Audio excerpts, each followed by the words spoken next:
ნატოში დღეს განსაკუთრებული სტუმარი ჰყავდათ.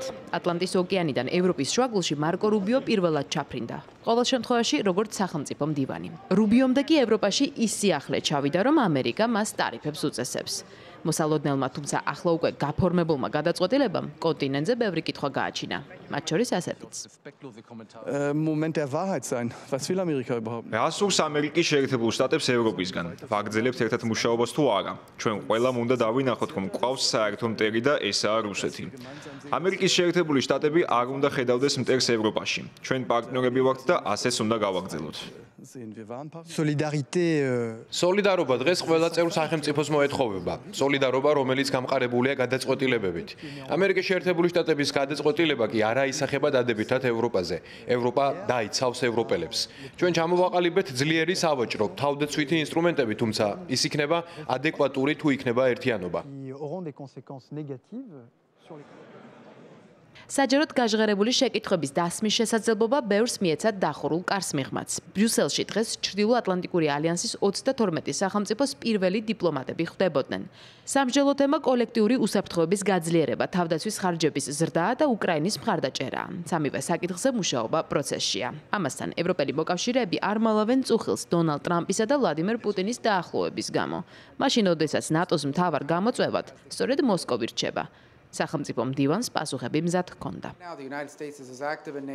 ამერიკის შეერთებული შტატები არის ნატოს აქტიური წევრი. ეს ისტერია და ჰიპერბოლები, რომელსაც გლობალურ თუ ლოკალურ მედიაში ვადევნებთ თვალს, უსაფუძვლოა. პრეზიდენტმა ტრამპმა მკაფიოდ თქვა, რომ ის მხარს უჭერს ნატოს და ჩვენ ვრჩებით ალიანსში. თუმცა ჩვენ გვსურს ნატო იყოს უფრო ძლიერი, უფრო სიცოცხლისუნარიანი. და ერთადერთი გზა ამისათვის არის ჩვენი პარტნიორების მხრიდან უფრო მეტი შესაძლებლობების ქონა. საუბრობთ მდიდარ ქვეყნებზე, რომლებსაც აქვთ უნარი გააკეთონ მეტი. გააგრძნობთ, რომ საშინაო საჭიროებები ჩვენც მრავლად გვაქვს, თუმცა პრიორიტეტს ვაკეთებთ თავდაცვაზე, იმ როლის გამო, რომელიც მსოფლიოში გვაქვს. ჩვენ გვსურს პარტნიორებად იგივე გააკეთონ. მესმის, რომ შესაძლოა წლების განმავლობაში შექმნილი საზოგადოებრივი უსაფრთხოების ქსელის პირობებში ქვეყნებს ეს ცვლილებები არ სურდეთ, მაგრამ ბოლო წლების განმავლობაში ჩვენ ვნახეთ სრულმასშტაბიანი ომი ევროპის გულში, რაც შეგვახსენებს, რომ მძიმე ძალა შეკავებისთვის აუცილებელი პირობაა. ჩვენ ძალიან რეალურ გზაზე ვდგავართ, რომ თავდაცვის ხარჯებმა 5%-ს მიაღწიოს. გვჯერა, რომ საფრთხეები რეალურია, ამას კი რეალური ძალისხმევით პასუხი სჭირდება.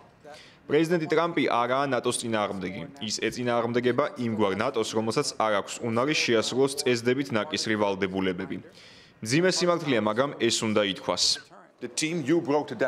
თქვენმა გუნდმა დაიწყო ჩიხიდან გამოსავლის ძიება და მოლაპარაკებები უკრაინასა და რუსეთს შორის. ეს ჩვენი სრული მხარდაჭერით მოხდა, რათა ომი უკრაინაში მივიყვანოთ ხანგრძლივ და განგრძობად მშვიდობამდე. ამავდროულად ევროპელები დგამენ აქტიურ ნაბიჯებს უკრაინისთვის სამხედრო დახმარების მიწოდების თვალსაზრისით. ამ მხრივ ვიხილეთ სერიოზული ცვლილებები. პირველ 3 თვეში უკრაინას 20 მილიარდი დოლარით დავეხმარეთ, რათა ის დარჩეს ბრძოლაში, ვიდრე პროცესი გაგრძელდება. რუსეთი არის ჩვენი გრძელვადიანი საფრთხე. ასევე არსებობს მზარდი პრობლემები ჩინეთთან, ჩრდილოეთ კორეასთან თუ ირანთან. ეს ყველაფერი ურთიერთგადაჯაჭვულია. ჩვენ ვიცით, რომ ამერიკის შეერთებულ შტატებთან პარტნიორობა არის ნატოს ქვაკუთხედი. ჩვენს მიმართ მისი მოლოდინი კი არის შემდეგი. ევროპელებმა და კანადამ უნდა დახარჯონ მეტი. აქამდე ეს იყო 700 მილიარდი დოლარი. ბოლო თვეებში კი ვხედავთ კიდევ უფრო მეტი თანხების შემოდინებას თავდაცვაში. ეს კი ბერლინის კედლის ნგრევის შემდეგ ამ მასშტაბით პირველად ხდება. ნატოს გენერალურმა მდივანმა ისიც მკაფიოდ თქვა, რომ უკრაინასა და რუსეთს შორის შესაძლო შეთანხმების მიუხედავად კრემლი ალიანსის ნომერ 1 გამოწვევად დარჩება და ხანგრძლივი ვადით. ამ აზრს იზიარებენ ევროპის ის სახელმწიფოები, რომლებიც უკრაინის დასახმარებლად მსურველთა კოალიციის სათავეში დგანან.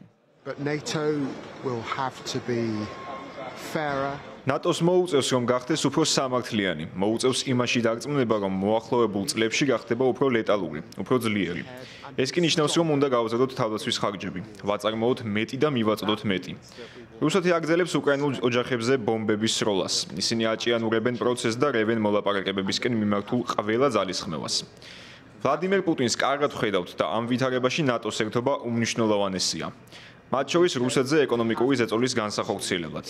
ეს გამორჩეული გეოპოლიტიკური მომენტია და უმნიშვნელოვანესია მოკავშირეები დავრჩეთ ყველაზე ძლიერ ალიანსად მსოფლიოში. რუსეთი საფრთხეს უქმნის მშვიდობასა და უსაფრთხოებას ყოველ დღე და ყოველ ღამე ატლანტის ოკეანის ორივე მხარეს. ამიტომაცაა, რომ ნატო აგრძელებს ევროპის უსაფრთხოების ქვაკუთხედის გაფართოებას. 800 მილიარდი ევრო მომდევნო 4 წელიწადში გააძლიერებს ჩვენს უსაფრთხოებას, რადგან ნათელია, რომ საფრთხე მოდის პუტინის რუსეთისგან. ეს საფრთხე ყველას გვეხება. ჩვენი მთავარი გზავნილია, რომ რუსეთი არის და დარჩება განსაზღვრელი საფრთხე ალიანსისთვის. იქნება ეს ევროპა თუ ჩრდილოეთ ამერიკა.